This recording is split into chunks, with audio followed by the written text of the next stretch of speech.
اس کے علاوہ جو باتیں کرنی ہیں اس کا مزید دو باتیں اور بھی ہیں۔ ایک بات یہ ہے کہ اس آخری مرحلے میں جو 2 سے 3 دن باقی بچتے ہیں، یہ 2 سے 3 دن عید سے پہلے، یعنی شوال کا آغاز ہونے سے پہلے، چاند ہونے سے پہلے، رمضان کے 2 سے 3 دن اخیر کے، اور پھر جب چاند ہو جائے تو وہ رات اور عید الفطر کی نماز کے لیے نکلنے سے پہلے تک یہ پورا مسئلہ صدقۃ الفطر، زکوٰۃ الفطر کے احکام سے متعلق ہے۔ اس حوالے سے مجھے جو آپ کے سامنے بنیادی بات رکھنی ہے وہ یہ ہے میرے بھائیوں کہ زکوٰۃ الفطر فرض ہے اور ہر ایک پر فرض ہے۔ علی کل نفس من المسلمین، مسلمانوں میں سے ہر نفس کے اوپر فرض ہے، چاہے وہ مذکر ہو، مرد ہو یا خاتون ہو، یا مثال کے طور پر بڑا ہو یا بچہ ہو یا غلام ہو یا آزاد ہو، کوئی بھی ہو، ہر ایک کے اوپر زکوٰۃ الفطر فرض ہے۔ اور زکوٰۃ الفطر ہے، یہ فطر یعنی اس کی فرضیت کب ہوتی ہے؟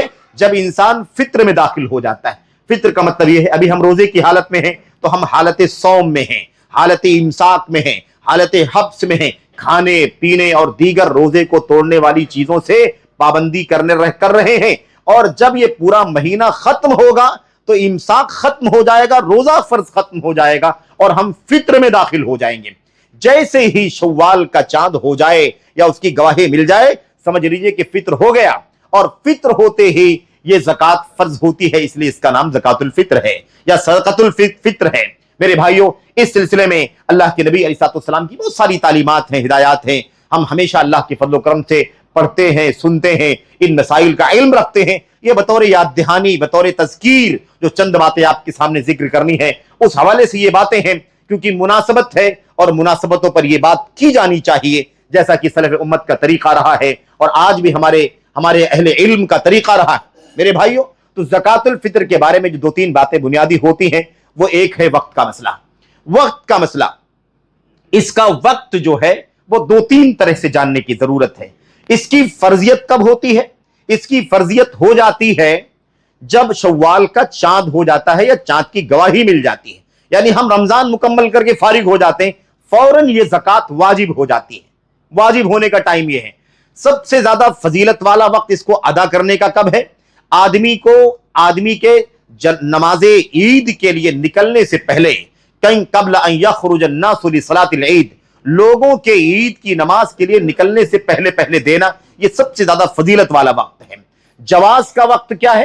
جواز کا وقت ہے 2 دن پہلے، یا موطا امام مالک کی روایت کے مطابق 3 دن پہلے، 2 دن پہلے عید سے یا 3 دن پہلے اس زکوٰۃ الفطر کو نکالنا، یعنی مستحق کو دے دینا جائز ہے، مستحق کو دے دینا جائز ہے۔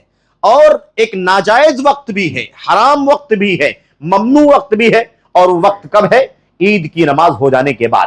تو یہ 4 وقت ہو گئے، واجب وقت ہے، جائز وقت ہے، ناجائز وقت ہے، اور افضل والا خیر کا فضیلت کا وقت ہے۔